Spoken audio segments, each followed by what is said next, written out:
సంక్రాంతి రోజు ఇలా మా ఫామ్లోకి వచ్చాము. వచ్చి ఇప్పుడు స్నానం చేసి బుద్ధుడి బొమ్మకి చక్కగా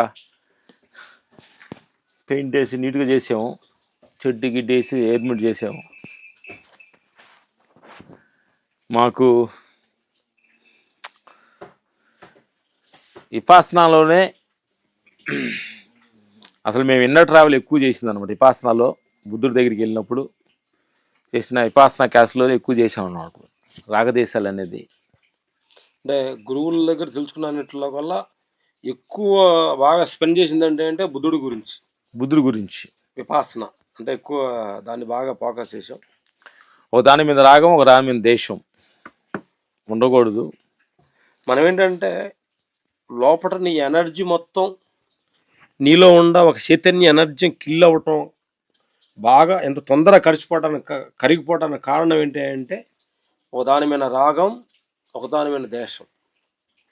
ఈ రాగదేశాల వల్లే ఎనర్జీ బాగా మనలో ఉండ కాస్మిక్ ఎనర్జీ మన లోపల చూడటానికి మాట్లాడడానికి ఒక శక్తి ఉంది కదా, ఈ శక్తి చాలా ఖర్చు అవుతుంది. మనం అంటుంటాము బండి సిటీలో తిరిగినప్పుడు ఎక్కువ పెట్రోల్ తాగుద్దంటే లాంగ్ హైవేకి వెళ్ళినప్పుడు పెద్దగా గేరు మార్చేది ఉండదు అని అంటుంటారట మా డ్రైవర్ కూడా.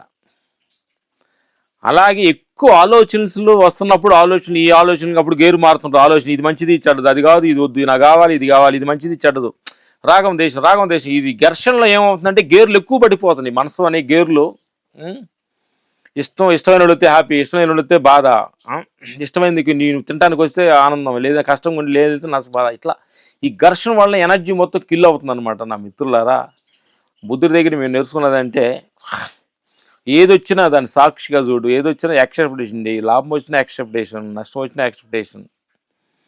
మీకు నచ్చిన వాళ్ళు రాకపోయినా అలా ఉండు, నచ్చిన వాళ్ళు వచ్చినా అలా ఉండు, నచ్చిన వాళ్ళు రాకపోయినా అలాగే ఉండు, నీలో పేసి మారకూడదు అని అంటూ ఉంటారు. ఇది కొంచెం రమణ మహర్షి కూడా చెబుతాడు, దేహం అంటే ఏంటి అంటే రాగదేశాలతో నిండిన ఇంద్రియ విషయాలే అంటున్నాడు. దేహం అంటే ఏది కాదు, మలమూత్రాలతో రాగదేశాలతో నిండిపోయిన ఒక ఒక ఒక ప్లాస్టిక్ బాక్స్, ఒక సంచి, బ్యాగ్. ఈ బ్యాగ్ను బుధాన వేసుకొని నువ్వు ఆనందంగా ఉండాలనుకుంటే నీ జీవితకాలం కూడా ఆనందంగా ఉండలేవు అనమాట. అందుకని నా మిత్రులారా, ఈ బ్యాగ్కి నువ్వు అవే ఉండాలి, అదే నీకు నిజమైన ఆనందం అనమాట. రాగదే అవే ఉండాలి. Okay, thank you.